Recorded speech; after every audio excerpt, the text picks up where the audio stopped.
Pria ini hidup di dalam mesin ini selama 70 tahun lebih. Inilah Paul Alexander.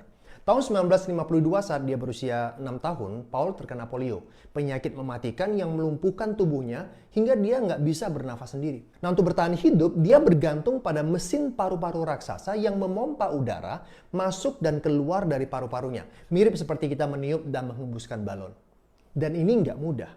Mereka harus terus memastikan mesin paru-paru besi ini terus bekerja. Saat mesin berhenti karena pemadaman listrik, Paul juga berhenti bernafas. Dan orang tua Paul harus memompa paru-parunya secara manual. Akhirnya, Paul belajar bernafas teknik khusus yang memungkinkan dia bernafas sendiri. Di saat itulah, dia punya kesempatan untuk keluar sesaat dari mesin tersebut.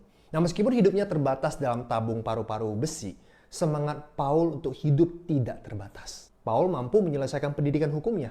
Dia bahkan menulis buku dengan stik yang dijepit di mulutnya. Tahun 2020, dia menerbitkan biografinya. Paul masih berjuang hingga hari ini.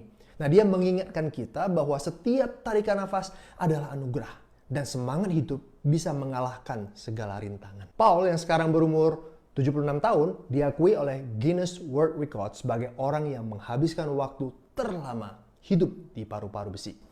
Tidak disebutkan berapa biaya perawatan yang harus dijalani oleh Paul atau apakah keluarganya kaya atau tidak. Tapi apapun itu, salut sih buat orang-orang yang sudah merawat Paul, terutama orang tuanya. Pastilah dibutuhkan biaya yang besar, kesabaran, pikiran positif yang tinggi untuk menjalani semua itu. Nah, cerita Paul mengajari saya untuk tidak boleh menyia-nyiakan waktu yang ada. Gunakan dengan sebaik-baiknya, harus produktif, hidup harus sukses. Sehingga jika sesuatu terjadi pada diri kita atau anggota keluarga kita, kita mampu melewatinya dengan baik. We need this, my friend. Camkan itu.